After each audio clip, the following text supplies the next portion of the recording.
आप देख रहे हैं शेयर बाजार लाइव। राकेश बंसल हमारे साथ मौजूद हैं। अब दो और जानकार हमारे साथ जुड़ गए हैं, मयूरेश जोशी हैं और आशीष कुकरेजा हैं। लेकिन अब बात करते हैं उन कंपनियों के जिनके नंबर्स कल मार्केट क्लोजिंग के बाद आए हैं। बहुत सारी छोटी मझोली बड़ी कंपनियों के नतीजे जारी हुए हैं, लेकिन शुरुआत करते हैं टेक महिंद्रा और सिप्ला के साथ। पहले टेक महिंद्रा की बात कर लेते हैं। जो नंबर्स आए वो स्लाइटली बेटर देन एक्सपेक्टेशंस रहे।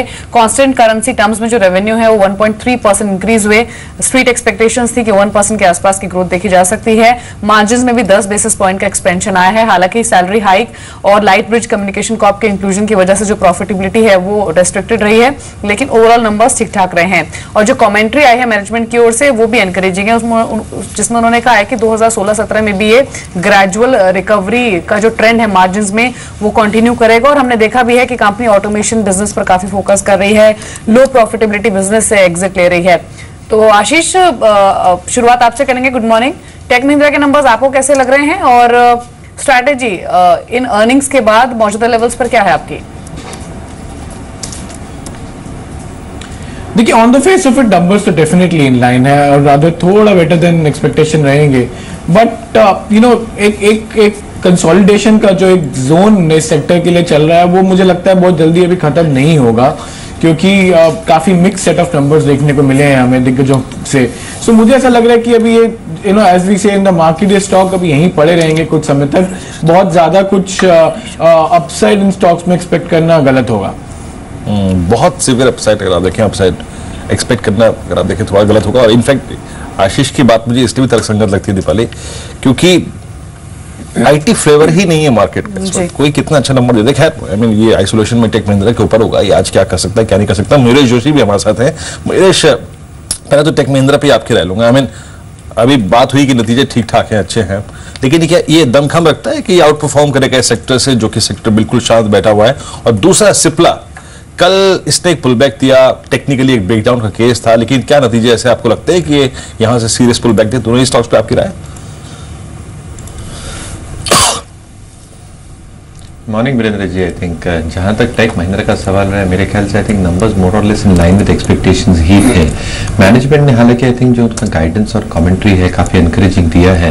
मुझे लगता है आई थिंक जो इनका ऑर्गेनिक कम्युनिकेशंस का बिजनेस है और जैसे हम ट्रेंड्स देख रहे हैं स्पेंडिंग की तरफ, specifically discretionary spending of global clients towards telecom, वहां पे थोड़ा एक क्वेश्चन मार्क रह सकता है if there is something that goes a little bit very. तो मुझे लगता है I think the guidance has been good, management commentary काफी पॉजिटिव है, बट स्टॉक शायद कंसोलिडेट करेगा। तो I don't see any fireworks happening on Tech Mahindra. जहां तक सिप्ला का सवाल रहा, मुझे लगता है थोड़ा डिसअपॉइंटमेंट जरूर रहा है in terms of what guidance the company has given.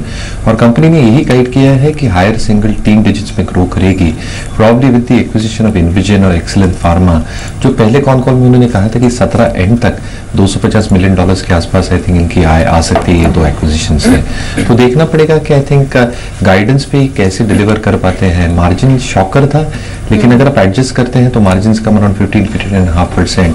R&D expenses higher side पे हैं, बट A&D पाइपलाइन बहुत स्ट्रॉन्ग है इनकी। अर्निंग्स ग्रोथ मेरे ख्याल से 14-15% होनी चाहिए। But in my opinion I think looking at the numbers of Cipla एक वीक स्टार्ट ही देखने मिल सकती है जी।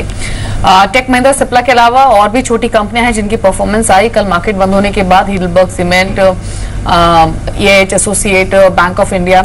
लेकिन अंचल अब मेरे सहयोगी मौजूद हैं इन्हीं कुछ और अर्निंग्स का इलैबोरेशन लेकर। अंचल, बताइए कौन से स्टॉक्स की आप बात कर रहे हैं और कैसे अर्निंग्स रहे हैं? शुक्रिया दीपाली। शुरुआत करेंगे पीआई इंडस्ट्रीज। कंपनी ने नंबर्स पोस्ट किए।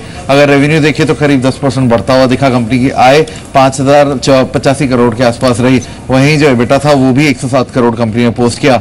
मार्जिन पे थोड़ा प्रेशर जरूर दिखा, 18.3 पे कंपनी के एबिटा मार्जिन रहे। लेकिन जहां तक रही बात मुनाफे की, वहां पे 58% का जंप देखने को मिला कंपनी के मुनाफे में। और एक बड़ा फैक्टर ये था कि पिछले साल एक बड़ा बेस था टैक्स पे आउट का, वो हाई बेस के चलते इस बार ही एक इम्पैक्ट आया है टैक्स पे आउट में।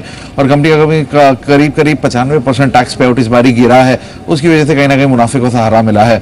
वहीं बात करेंगे हाइडेलबर्ग सीमेंट की। हाइडेलबर्ग सीमेंट की आय बेशक 1.2% गिरी है और 397 करोड़ पे रही है, लेकिन ऑपरेटिंग फ्रंट पे एक अच्छे नंबर्स कंपनी ने पोस्ट किए हैं। अगर आप एबिटा पे नजर डालें तो करीब 16% कंपनी का एबिटा बढ़ा है और एबिटा मार्जिन भी 15.5% से बढ़ के 17.9% रहे। हैं। एक तो कुल लागत कंपनी की घटी है, उसका फायदा कंपनी को सीधे तौर पे हुआ है, साथ ही साथ कंपनी के जो मिसलेनियस एक्सपेंसेस होते हैं वहां पे भी कमी आती हुई दिखी है, वो भी एक सपोर्टिंग फैक्टर है जिसने मार्जिन को हेल्प किया है। रही बात मुनाफे की, तो मुनाफा 196% कंपनी का बढ़ा है, 8.2 करोड़ से बढ़ के सीधा 24.3 करोड़ रहा है, क्यों उसमें भी सेम ट्रिगर है, टैक्स पे आउट जो था वो करीब 76% गिरा है।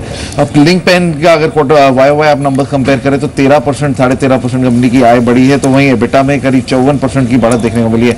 रोबस्ट मार्जिन रहे, 7.5% से बढ़ के 10.1% रहे, और मुनाफा जहां तक बात है वो 66% बढ़ा है, जबकि कंपनी की ब्याज लागत करीब 52% बढ़ी, और अन्य बढ़ने के बावजूद भी कंपनी का मुनाफा बढ़ा है क्योंकि अन्य आय का जो अन्य आय सेगमेंट है वो काफी ज्यादा इंक्रीज हुआ है, करीब 272%। और लास्टली आयन एक्सचेंज एक अच्छे नंबर इसने पोस्ट किए हैं, करीब 1.5% कंपनी की रेवेन्यू बढ़े हैं, तो वहीं एबिटा में भी करीब 28-28.5% की जंप देखने को मिली है। एबिटा मार्जिन हेल्दी रहे, 9.2% से बढ़कर अब सीधा 11.6% रहे, और मुनाफा करीब 20% तक बढ़ा है।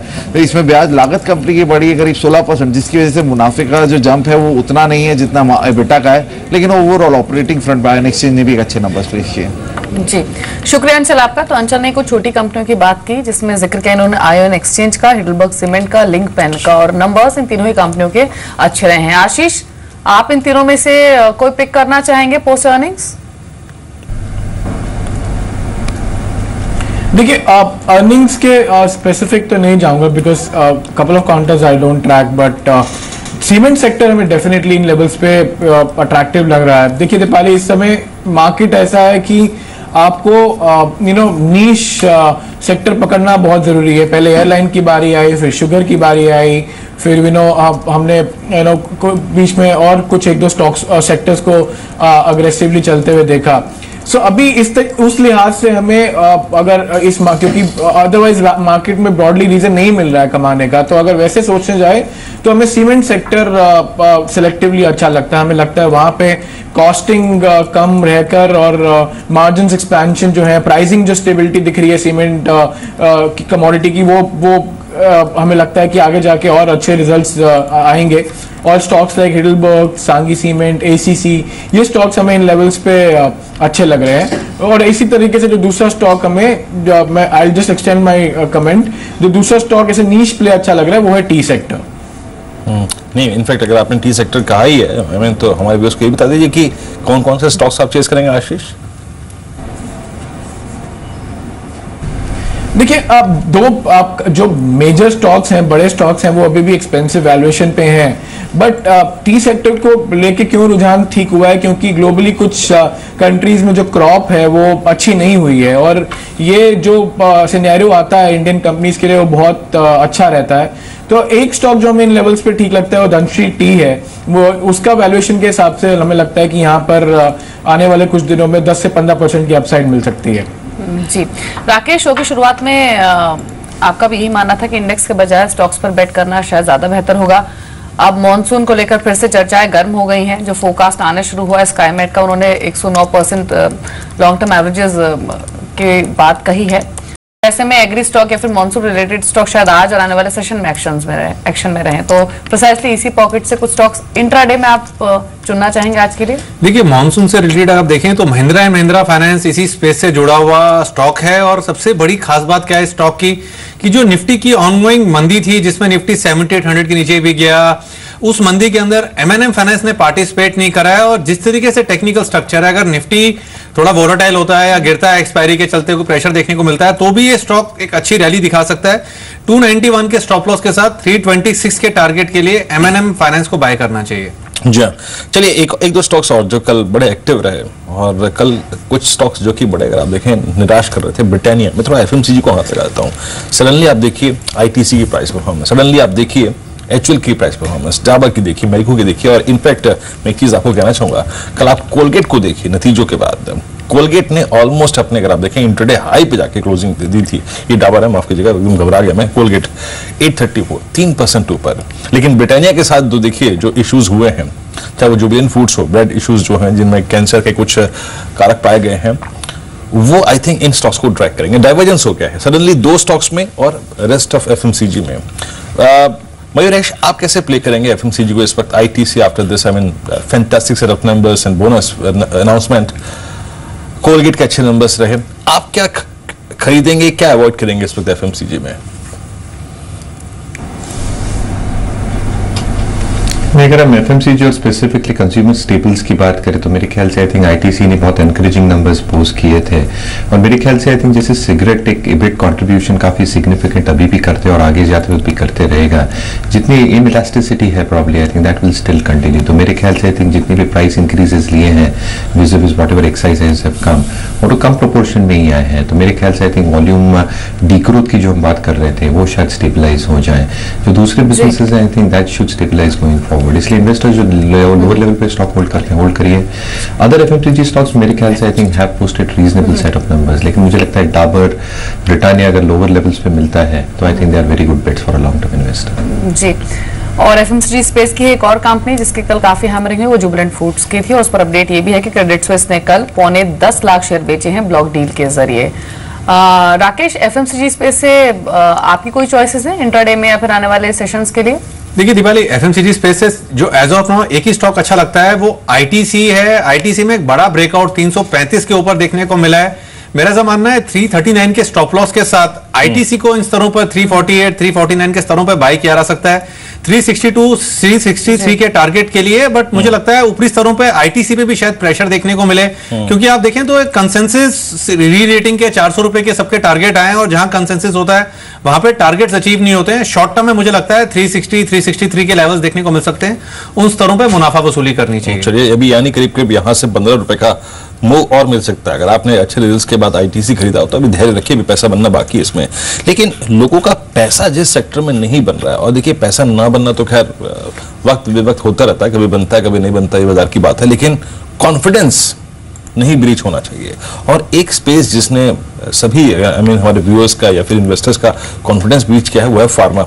अभी कुछ देर पहले मैं in fact Nilesh Shah fund manager हैं, उनका एक टेक पढ़ रहा था, और उन्होंने भी इनफैक्ट ये कहा कि कैपिटल गुड्स और फार्मा से फॉर द टाइमिंग थोड़ी सी दूरी बना लीजिए।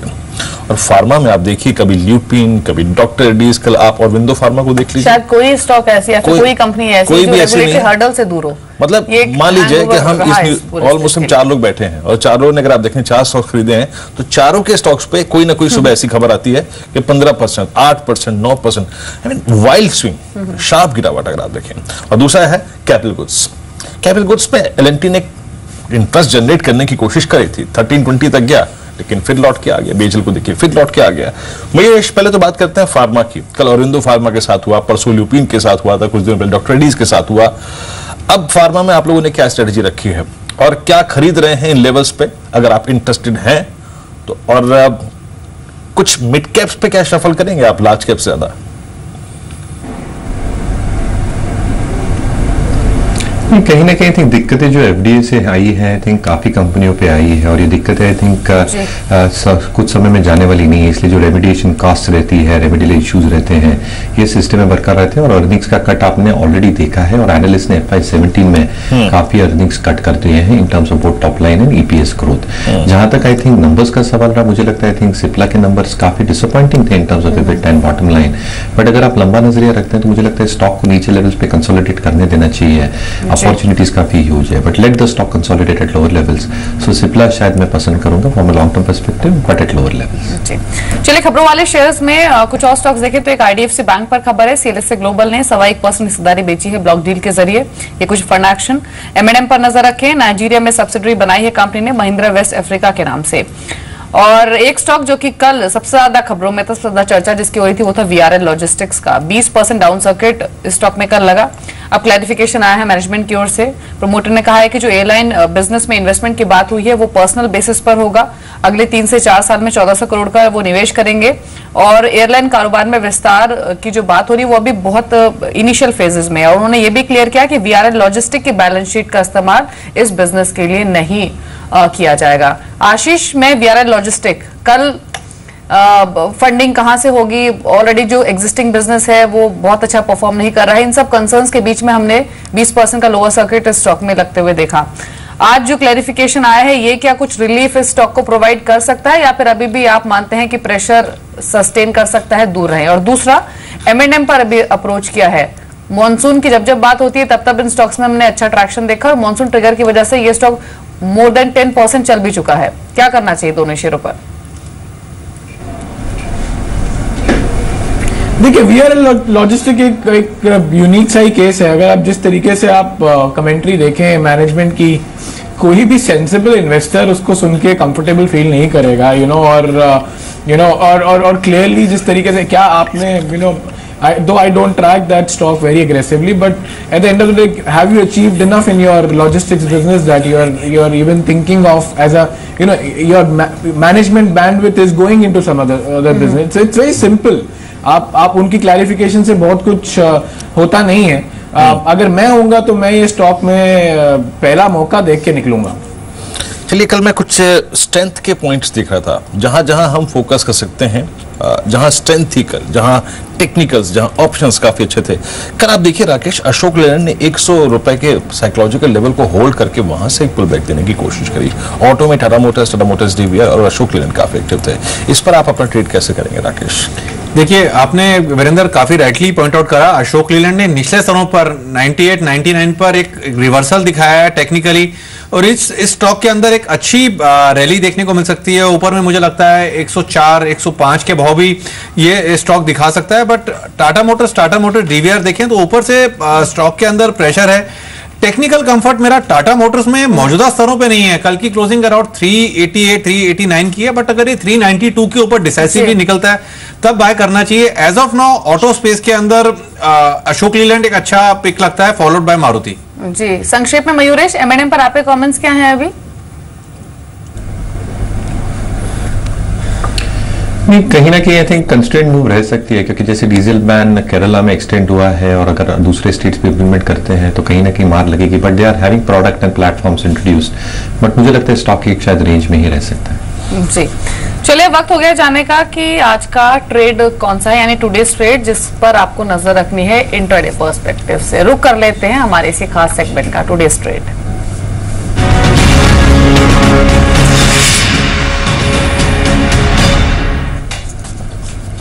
टुडेज ट्रेड यानी प्रिसाइसली एक ऐसा स्टॉक हम आपको बताते हैं जो आपको सिर्फ इंट्राडे बेसिस से देखना है, लेकिन डिस्क्लेमर दे दे कि कोई भी पोजीशन आप बनाए अपने वित्तीय सलाहकार की राय जरूर ले लें। आज का स्टॉक कौन सा है ये जान लेते हैं, बताइए। दिवाली, देखिए एक फेयर डिस्क्लोजर पहले कि कल इनफैक्ट बड़ी मायूसी हुई थी मुझे इस सेगमेंट में। कल जो स्टॉक दिया था, अच्छी ओपनिंग, स्ट्रॉन्ग ओपनिंग, उसके बाद स्टॉक पे अच्छी कवर भी आई, लेकिन स्टॉप लॉसेस बाद में लेटर हाफ में ट्रिगर हुए, क्योंकि आई थिंक कोई सप्लाई आई थी। एनसीएल इंडस्ट्रीज में दिया था। एक फ्रैंक डिस्क्लोजर है यहाँ पर। कल अगर आप देखें ऑलमोस्ट डे लो की ट्रैजेक्टरी में क्लोज हुआ था। सीडीआर सेल से कंपनी बाहर आई, उसके बावजूद इवन सेकंड हाफ में क्या हुआ कि स्टॉक ऑलमोस्ट नीचे आया, हालांकि थोड़ा रिकवर होकर बंद हुआ, लेकिन स्टॉप लॉसेस ट्रिगर हो गए थे। खैर, आज का स्टॉक आइए देखते हैं कौन सा है और एग्जैक्टली किस ट्रैजेक्टरी में क्या देखकर हमने आज इसको पिक किया है। आज का अगर पहली स्लाइड पे आते हैं एग्जैक्टली, अगर आप देखें जिस स्टॉक को हमने पिक किया है आज के इस सेशन में एनसीएल इंडस्ट्रीज के बाद टुडेज ट्रेड में, आज का स्टॉक है कोहिनूर फूड्स। देखिए कल 61.85 बंद हुआ कल, अगर आप देखें साइड, लेकिन कंपनी घाटे से मुनाफे में लौटने का अनुमान है। जो नतीजे आएंगे 23 मई को कंपनी के नतीजे आने, याद रखिएगा 30 मई को कंपनी अपने नतीजे देगी। और इस बार के सारे अगर आप देखें रेट कुछ ऐसे ही हैं। ऑपरेटिंग मार्जिन्स लगभग 10% बढ़ने का अनुमान है। और इस ऑपरेटिंग मार्जिन्स के साथ साथ जो इस चीज आप देखेंगे वो ब्याज लागत, जो कंपनी का इंटरेस्ट बर्डन है वो काफी कम होगा। पिछले 3 तिमाही से एग्जैक्टली अगर आप देखें ये अपना इंटरेस्ट बर्डन जो है ना वो काफी कम कर रहे हैं और कंपनी इस बार घाटे से मुनाफे में आ सकती है। आइए दीपक एक बार इसके टेक्निकल सेटअप पे आइए। कोहिनूर फूड्स 61-65 की ट्रैजेक्टरी में बंद हुआ। आज की कॉल मोर और लेस देखिए अच्छे नतीजों के एक्सपेक्टेशन में पिक की गई है।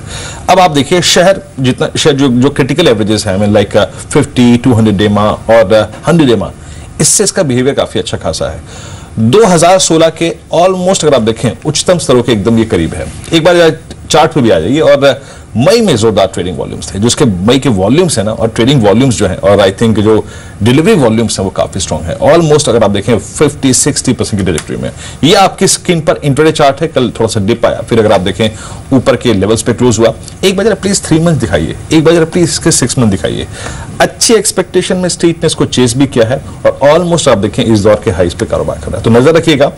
देखिए मैं एक चीज बताऊं इस सेगमेंट में, ये है एक इंट्राडे ट्रेड। इंट्राडे ट्रेड को करने की सबसे बड़ी खूबी और जो इंपैक्ट प्रॉपर्टी होती है मैं आपको बताता हूं, कभी भी किसी इंट्राडे ट्रेड के लिए हाई इंपैक्ट कॉस्ट मत पे करिए। मान लीजिए आपको 60 रुपए स्टॉक दिया गया है, ये नहीं कि जाके आप 63 पे खरीद के ले आए, तो 63 पे खरीद के ले आएंगे तो कभी पैसा नहीं कमाएंगे। 60 पे दिया गया है तो 60-20, 60-30, 60-40, 61-61-50 हार्डली, इससे ज्यादा कॉस्ट आपको पे नहीं करनी है, अदरवाइज आपका रिस्क रिवॉर्ड रेशो खराब हो जाएगा। लेकिन आज इस स्टॉक पे कोहिनूर फूड्स पे 6185 की ट्रैजेक्टरी में क्लोज हुआ है कल। नजर रखेगा, अच्छे रिजल्ट्स की एक्सपेक्टेशन के मद्देनजर हमने इस स्टॉक को पिक किया है। तो टुडेज ट्रेड है कोहिनूर फूड्स, नजर रखकर चले। फंडामेंटल्स और टेक्निकल्स दोनों ही आधार पर स्टॉक का चुनाव किया गया है। 6185 पर कल इस स्टॉक की क्लोजिंग हुई इन लेवल्स पर। लेकिन आज जिस तरह से हमने शो की शुरुआत में मेंशन किया कि बड़े नतीजों का दिन है, 6 निफ्टी 50 की कंपनियों के नंबर्स आज जारी होंगे। Precisely Bajaj auto, Tata steel, L&T, Ashok Leyland, इनको लेकर प्रोजेक्शंस क्या हैं, अब इस पर थोड़ा सा फोकस कर लेते हैं। मेरे दो सहयोगी मौजूद भी हैं, अंचल हैं हमारे साथ और साथ ही संदीप हैं। लेकिन शुरुआत अंचल से करते हैं और सबसे पहला स्टॉक जो डिस्कस करते हैं वो है टाटा स्टील। अंचल, टाटा स्टील सबसे ज्यादा लाइमलाइट में रहा है बीते कई महीनों से। आज अर्निंग्स आने हैं, प्रोजेक्शंस क्या हैं अर्निंग्स को लेकर, और क्या ये भी मानकर चला जाए कि आज आने वाली अर्निंग्स में जो स्पेक्यूलेशंस हो रही हैं यूके बिजनेस के खरीदार को लेकर वो भी क्लियर हो सकती हैं? बिल्कुल दीपाली, जिस तरह से बयान आ रहे हैं वो साफ तौर पे इंडिकेट कर रहे हैं कि इस भाई नतीजों के साथ साथ कहीं ना कहीं जो अस्थिरता, असमंजस है, किसने बिड किया है किसने नहीं किया, वो भी क्लियर करती हुई दिखेगी मैनेजमेंट। लेकिन पहले बात करते हैं नतीजों की। अगर कंपनी की आप आय पे नजर डालें तो करीब 7.5 से 8% की गिरावट का अनुमान लगाया जा रहा है। वहीं एबिटा में भी करीब 11% की गिरावट देखने को मिल सकती है। मार्जिन पे प्रेशर रहेगा, 4.6% से घटकर 4.4% रह सकते हैं। लेकिन दीपाली, एक अच्छी चीज ये है, बीते 2 से 3 तिमाही अगर आप कंपेयर करें तो एक सीवियर प्रेशर के बाद कहीं ना कहीं जो मार्जिन पे प्रेशर है वो रिड्यूस होता हुआ दिख रहा है। यूके कारोबार का अभी भी डेंट कंपनी पे लगातार रहता रहेगा जब तक यूके कारोबार को पूरी तरह से कंपनी अलग नहीं कर देती। लेकिन हाँ, कहीं ना कहीं घरेलू कारोबार इंप्रूव हो रहा है, जो स्टील प्राइसेस एस्केलेट हुए हैं उसका फायदा कंपनी को आता हुआ मिलेगा। कोर आयरन और प्राइसेस कम हुए हैं तो कहीं ना कहीं इंपुट कॉस्ट रिड्यूस होगी तो उसका भी एक बेनिफिट आएगा। लेकिन हाँ, कंसोलिडेटेड बेस पे मार्जिन थोड़े प्रेशर में जरूर रहेंगे। रही बात बॉटम लाइन की, तो इस बार बॉटम लाइन से बहुत ज्यादा उम्मीद है। पिछली बारी घाटा कंपनी ने पोस्ट किया था 5,674 करोड़ का, वो कहीं ना कहीं अब कम होकर 1,050 करोड़ की रेंज में आता हुआ दिखेगा। तो कहीं ना कहीं टाटा स्टील से इस बार उम्मीद है जो सीवियर प्रेशर का दौर था रिड्यूस होता हुआ दिखेगा। उसके अलावा एल&टी एक और अहम नतीजा कंपनी पेश करेगी और एल&टी के केस में सेम स्टोरी कंटिन्यू हो रही है। ऑर्डर इनफ्लो में दबाव है, करीब 38% ऑर्डर इनफ्लो गिर रहे हैं, जिसकी वजह से कंपनी की आय का महज 12% बढ़ रही है क्योंकि कोर इंफ्रा आय इंप्रूव हो रही है। लेकिन एबिटा और एबिट मार्जिन में स्लो डाउन है। एबिटा सिर्फ 7% बढ़ रहा है, एबिट मार्जिन गिरेंगे और साथ ही मुनाफे में भी 12.5% की गिरावट का अनुमान है। जी आशीष, एल&टी बीते कई क्वार्टर से हम देख रहे हैं कि कंसिस्टेंट वीक परफॉर्मेंस जारी कर रहा है और इस बार भी वही प्रोजेक्शंस हैं। लेकिन टाटा स्टील, क्या स्टॉक पर फोकस करना चाहिए? लॉसेस नैरो हो सकते हैं और सबसे इंपॉर्टेंट ये है कि यूके एसेट सेल और डोमेस्टिक बिजनेस के लायक रिवाइवल को लेकर क्या कमेंट्स आते हैं वो काफी इंपॉर्टेंट रहेंगे आज के सेशन में। अप्रोच क्या रहेगी आपकी? देखिए, आपने एकदम सही से सम अप किया। आई थिंक जो स्टील ओवरऑल सेक्टर की अगर मैं अपॉर्चुनिटी लेके बात करूं तो कहीं ना कहीं एक सेंस ऑफ रिकवरी की तरफ रुझान डेफिनेटली है। कुछ गवर्नमेंट के मेजर्स लिए गए हैं, कुछ कंपनीज ने खुद से जो non core assets, I am not typically talking about Tata Steel's initiative, but across अगर आप देखें किस तरीके से ये पूरा सेक्टर रिकवरी फेज की तरफ है। So I think all put together definitely Tata Steel के जो नंबर्स हैं वो एक तरीके से डायरेक्शन देंगे इस सेक्टर के लिए। और अगर जिस तरह के नंबर आपके एनालिस्ट बता रहे हैं, अगर वो नंबर आते हैं तो in fact that will be much higher than what market is usually expecting from this stock. So overall, I'm looking this sector to perform in some time, not immediately, but काफी कुछ ऐसा हो रहा है सेक्टर में जो आगे जाके रिकवरी की तरफ बढ़ रहा है। जी संदीप, बजाज ऑटो और अशोक लेलैंड नतीजे कैसे रह सकते हैं? शुक्रिया दीपाली, दोनों से स्ट्रॉन्ग सेट ऑफ नंबर्स की उम्मीद है। बजाज ऑटो की सबसे पहले बात करें तो दो नए लॉन्चेस हुए थे इनकी ओर से, एवेंजर और पल्सर का, जिसकी वजह से जो वॉल्यूम ग्रोथ है 12% के आसपास काफी स्ट्रॉन्ग रहेगी। जो रिलेशन से 2% के आसपास का प्रेशर आएगा, लेकिन वॉल्यूम ग्रोथ अच्छी रही है जिसकी वजह से 15.5% के आसपास की बिक्री में बढ़त देखने को मिल सकती है। रॉ मटेरियल कॉस्ट कम हुई है, इनकी जो लागत कमी आई है जिसकी उसकी वजह से एबिटा में इंप्रूवमेंट देखने को मिलेगा और यही कारण है मार्जिन में भी एक स्पर्ट देखने को मिल सकता है। करीब 3.25% के आसपास की बढ़त मार्जिन में देखने को मिलेगी और 21.3% के आसपास की जो मार्जिन है वो कंपनी इस बार डिलीवर करेगी। ब्याज लागत में कमी हो रही है, उसकी वजह से प्रॉफिटेबिलिटी के ऊपर पॉजिटिव इंपैक्ट देखने को मिलेगा। लेकिन पिछले साल की इसी तिमाही में जो टैक्स आउटगो था वो काफी कम था, लो बेस था। इस बार टैक्स आउटगो बढ़ सकता है जिसकी वजह से मुनाफे के ऊपर थोड़ा सा जो डेंट है वो देखने को मिल सकता है। यही कारण है कि EBITDA से कम ग्रोथ इस बार मुनाफे में देखने को मिलेगी और 33.5% बढ़कर मुनाफा 830 करोड़ रुपए के आसपास देखने को मिल सकता है। टैक्स आउटगो का नंबर कहाँ आता है और मार्जिन किस तरह के रहते हैं, इसके ऊपर एनालिस्ट फोकस करेंगे।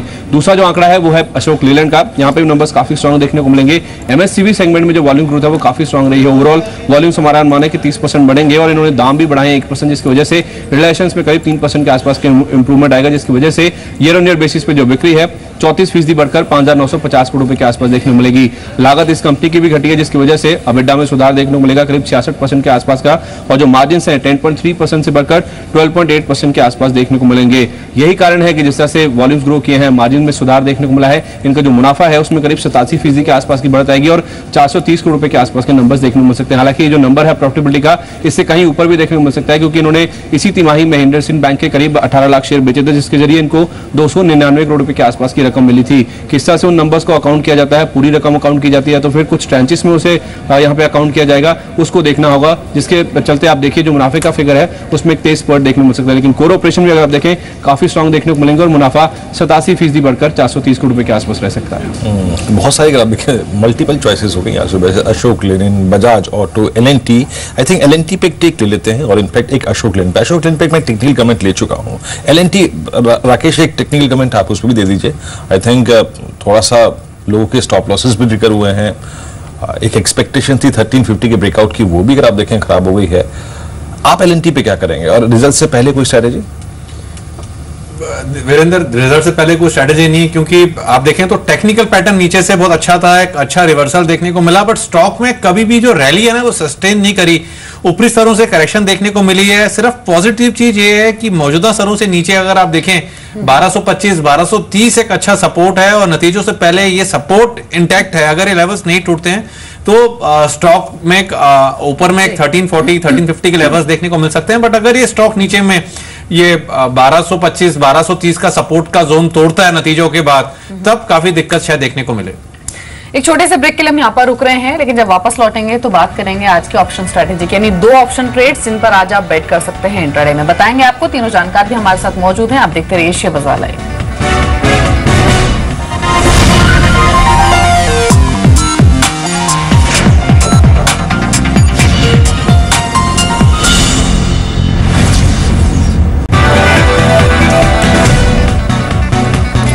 ब्रेक के बाद शेयर बाजार में आप सभी का फिर से स्वागत है। इस बीच अगर आप SGX निफ्टी को देखिए करीब 74 अंकों पर 7830 7830 के स्तर पे आज ओपनिंग हो सकती है, लेकिन इंडेक्स के साथ साथ स्टॉक्स पे और कुछ जो विकल्प है आपके पास ट्रेडिंग के, उसमें एक ऑप्शन भी होता है, यानी सस्ता और कम रिस्क वाला। आइए देखते हैं आज हमारे पास 2 स्ट्रेटेजीज क्या है। देखिए पहला स्टॉक है विद डिस्क्लोजर जी एंटरटेनमेंट है। आप ऐसे समूह का एक चैनल देख रहे हैं, एक कंपनी एक चैनल देख रहे हैं और उसी समूह की पेरेंट कंपनी है, लेकिन क्योंकि ये निर्मल बाग ने आज स्ट्रेटेजी सर्च करी है तो मैं इससे बात कर रहा हूँ। यहाँ पर जी एंटरटेनमेंट की आपको मई की कॉल खरीदनी है, यानी सिर्फ 2 सेशन है आपके पास, छोटा सा ट्रेड, छोटा सा दाव, छोटी सी टाइमिंग, 3 रुपए 80 पैसे में आपको ये खरीदना है और करीब 1.5 रुपए के स्टॉप लॉस के साथ। कल इसने क्लोजिंग अच्छी दी और ये अपने ऑल टाइम हाई यानी करीब 452 रुपए को एक बार फिर से रिविजिट करके क्रॉस कर सकता है, ये मानना है इनका इस स्ट्रेटेजी में। लगभग 8 रुपए के लक्ष्य के लिए आप जी एंटरटेनमेंट पे लॉन्ग कॉल के लिए, प्लेन वनीला जिसे बोलते हैं। और दूसरी है ये देखिए ऑलमोस्ट जी एंटरटेनमेंट फ्यूचर्स में करीब आप देखिए जून फ्यूचर्स में ये 56% पोजीशंस रोल हो चुकी हैं और 2 सेशन बाकी हैं। आई थिंक ये अगर 76 से 80 की ट्रैजेक्टरी में गया तो ये अच्छा अगर आप देखें आंकड़ा होगा। दूसरा अगर आप देखें जी एंटरटेनमेंट के बाद जिस स्टॉक का जिक्र मैं कर रहा हूं वो है HDFC में यहाँ पे अगर आप देखें प्लेन वनीला लॉन्ग कॉल 1172 में बंद हुआ। इस दौर का अगर आप देखें सबसे स्मार्ट प्राइस परफॉर्मर ये स्टॉक रहा है। थोड़ा सा रिट्रेसमेंट के बाद इन लेवल्स पे आपको यहाँ पर एक दाव खेलना है। 1180 की एट द मनी कॉल लेनी है विद पॉसिबल टारगेट ऑफ 13, 7 रुपए के आसपास आपको ये ऑप्शन मिल जाएगा और यहाँ पर 3 रुपए का आप स्टॉप लॉस रखिएगा। 12.5 रुपए का ये स्टॉक बढ़ के बंद हुआ था। राकेश, इन दोनों में से कोई ट्रेड अगर आपको लेना हो तो कौन सा लेंगे? देखिए डेफिनेटली जी एंटरटेनमेंट एक काफी बेहतरीन टेक्निकल स्ट्रक्चर है और देखें तो स्टॉक का जिस तरीके से रुझान है, मुझे लगता है कि ये स्टॉक 470, 475 के लेवल्स दिखा सकता है। अगर आप देखें तो वीरेंद्र, ये स्टॉक फ्लेवर में था 1999 2000 में जब .com बबल से पहले, और इस स्टॉक में एक अच्छी रैली देखने को मिली थी और ये उन समय के जो हाइज थे 475 480 के हाइज थे जी एंटरटेनमेंट के, और मुझे लगता है जिस तरीके से जी एंटरटेनमेंट का टेक्निकल स्ट्रक्चर है उन हाइज तक स्टॉक शॉर्ट टर्म में रैली दिखा सकता है। Mayuresh, mid cap small cap space से प्रिसाइसली कुछ इन्वेस्टमेंट आइडियाज हैं आपके? कुछ ऐसी कंपनी जिनके नंबर्स आ चुके हों, विजिबिलिटी फ्यूचर क्वार्टर्स की देखते हुए आपको अच्छी लग रही हो? बिल्कुल दीपाली जी, आई थिंक दो स्टॉक्स हैं। एक तो वॉल्टर्स जिसने अच्छे नंबर्स पोस्ट किए थे, 26% टॉप लाइन ग्रोथ, जिसका मेन कंट्रीब्यूटर ईएमपी सेगमेंट था जहां पे मार्जिन इंप्रूवमेंट देखने मिली थी अराउंड 3.4%। ओवरऑल मार्जिन फ्लैटिश रही थी, लेकिन यूसीपी सेगमेंट जो रूम एयर कंडीशनर का सेगमेंट है वो अच्छा प्रदर्शन दिखा सकते हैं in the next few quarters. जैसे लेगेसी ऑर्डर्स खत्म होते जा रहे हैं, order book is specifically very very strong, order book to bill ratio around 1.4 times. तो मुझे लगता है आई थिंक वॉल्टर्स एक बहुत अच्छा विकल्प हो सकता है लॉन्ग टर्म इन्वेस्टर्स के लिए। दूसरा स्टॉक शायद जो अच्छा कर सकते हैं in the next few quarters is Visaka Industries. मुझे लगता है जैसे इसका कोर परफॉर्मेंस रहा है, top line growth grown between 5.5-6%, exceptional items हटाए आप तो bottom line net profit around 10 odd crores, EBITDA margins भी आई थिंक 10% के ऊपर ही आई थी। तो मेरे ख्याल से आई थिंक जैसे एस्बेस्टॉस सीमेंट शीट का इसका बिजनेस है उस पर डिपेंडेंसी कम हो गई है, दैट्स नाउ कंट्रीब्यूटिंग 65%। जैसे मॉनसून अच्छे होंगे, रूरल डिमांड वापस आएगी, I think this segment will start contributing significantly. इनके जो बाकी दो डिवीजन है वीपोर्ट और सिंथेटिक यार्न शायद स्ट्रगल कर रहे हैं। Synthetic yarn because of polystaple prices not coming up और oil prices probably not stabilising. But जैसे दो फैक्टर स्टेबलाइज होते हैं, domestic demand remains extremely robust, मुझे लगता है वॉल्यूम और रियलाइजेशन ग्रोथ 8 और 5% बिल्कुल रह सकते हैं। तो मुझे लगता है ओवरऑल 12.5% टॉप लाइन ग्रोथ ये कंपनी पोस्ट कर सकती है। तो मेरे ख्याल से विशाखा इंडस्ट्रीज एक अच्छा विकल्प हो सकता है। विशाखा इंडस्ट्रीज अगर देखिए 137.85 पे करीब 0.2% ये कल के रहता स्टॉक, और ये 6 मंथ प्राइस परफॉर्मेंस है, शानदार मूव आप देखें। और इनफैक्ट 174 आपको याद रखिए ये लास्ट मई के हाइस थे, तो अपने हिस्टोरिकल CY15 के हाइस को एक बार फिर से रिविजिट करने की कोशिश कर रहा है। एक दो स्टॉक्स और जोड़ लेता हूं आई थिंक जिन इस डिस्कशन में थोड़े से स्पेकुलेटिव भी थे, थोड़े से खराब, लेकिन खबरें खराब भी आने लगी। वो था sugar space. Rakesh, sugar space although की जो वॉइसेस नए जनरेट हो रहे हैं कि भाई ये प्राइसिंग बहुत स्ट्रांग है, सरकार ने चिंता जताई है, हमें प्राइसेस कैप करने हैं, वो मोमेंटम जो था ना आज से 20 रोज पहले वो थोड़ा थोड़ा खत्म हो रहा है। अभी आप शुगर में अपने प्रॉफिट्स को बुक कर रहे हैं या फिर कोई स्टॉक अभी भी आपके रडार पे है? देखिए वीरेंद्र, डेफिनेटली जो मोमेंटम था वो मोमेंटम लूज हुआ है और स्टॉक एक करेक्टिव फेज के अंदर है। अगर ट्रेडिंग का नजरिया तो एज ऑफ नाउ कोई टेक्निकल सेटअप नहीं है कि ट्रेडिंग के नजरिए से इन स्टॉक्स के अंदर कोई बाइंग करी जाए। ट्रेडिंग का नजरिया है तो अवॉइड करना चाहिए। जी राकेश, एक और स्टॉक पर आपके कमेंट्स। एशियन पेंट्स, यहाँ पर क्या करना चाहिए? कल ये स्टॉक स्पेशली सेकंड हाफ में चला और आखिरी के घंटों में किसी ने अगर कल लॉन्ग ट्रेड लिया है तो होल्ड करना चाहिए या नहीं? दिवाली डेफिनेटली ना सिर्फ होल्ड करना चाहिए, आज ओपनिंग पे स्टॉक में बाइंग भी करनी चाहिए। मुझे लगता है एक्सपायरी से पहले इस स्टॉक के अंदर 990 के स्तर देखने को मिल सकते हैं। 940 के स्टॉप लॉस के साथ Asian paint is a strong technical buy. एक और चीज अगर आप देखें, कल जरा आप OMCs को दिखा दीजिए बस चलते चलते एक बार BPCL को देखिए। कल इनफैक्ट मैं अंतिमबाजी के वक्त जब इनके चार्ट्स को देख रहा था, ये डे लो पे बंद हुआ। ये आपकी स्क्रीन पे अगर आप देखें क्वार्टरली, इसने क्या वॉलेट किया? इसने 900 925 दोनों ही जोन्स को वॉलेट किया।